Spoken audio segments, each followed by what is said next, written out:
E outra vez entrou na sinagoga, e estava ali um homem que tinha uma das mãos mirrada, e estavam observando-o se curaria no sábado para o acusarem.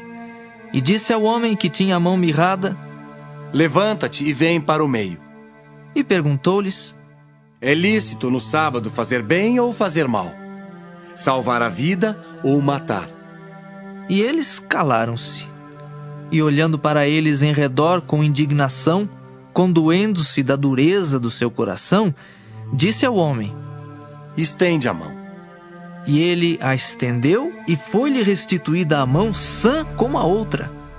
E tendo saído os fariseus, tomaram logo conselho com os herodianos contra ele, procurando ver como o matariam.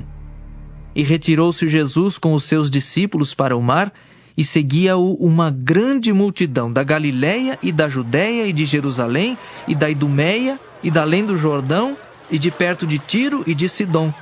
Uma grande multidão que, ouvindo quão grandes coisas fazia, vinha ter com ele.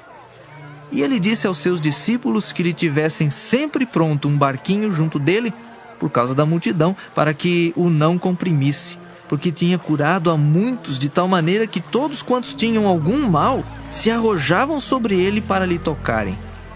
E os espíritos imundos, vendo-o, prostravam-se diante dele e clamavam, dizendo: Tu és o Filho de Deus.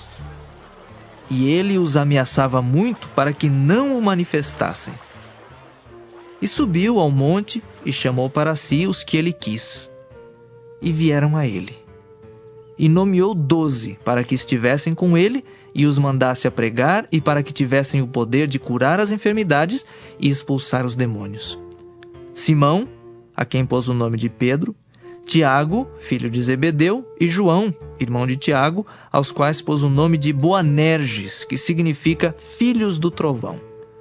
André e Filipe, e Bartolomeu, e Mateus, e Tomé, e Tiago, filho de Alfeu, e Tadeu, e Simão, o Zelote, e Judas Iscariotes, o que o traiu.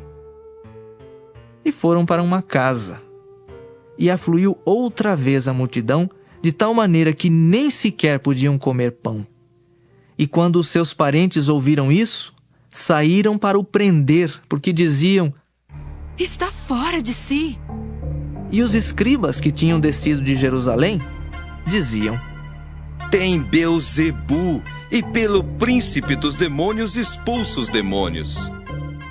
E chamando-os a si, disse-lhes por parábolas: Como pode Satanás expulsar Satanás? Se um reino se dividir contra si mesmo, tal reino não pode subsistir. E se uma casa se dividir contra si mesma, tal casa não pode subsistir.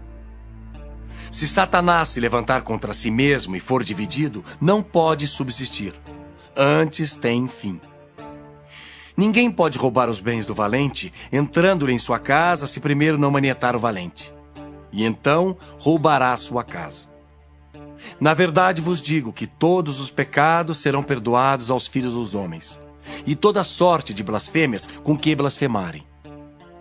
Qualquer, porém, que blasfemar contra o Espírito Santo, nunca obterá perdão, mas será réu do eterno juízo. Porque diziam: Tem espírito imundo. Chegaram então seus irmãos e sua mãe, e estando de fora, mandaram-no chamar. E a multidão estava assentada ao redor dele, e disseram-lhe: Eis que tua mãe e teus irmãos te procuram, e estão lá fora. E ele lhes respondeu, dizendo: Quem é minha mãe e meus irmãos? E olhando em redor para os que estavam assentados junto dele, disse: Eis aqui minha mãe e meus irmãos. Porquanto, qualquer que fizer a vontade de Deus, esse é meu irmão, e minha irmã, e minha mãe.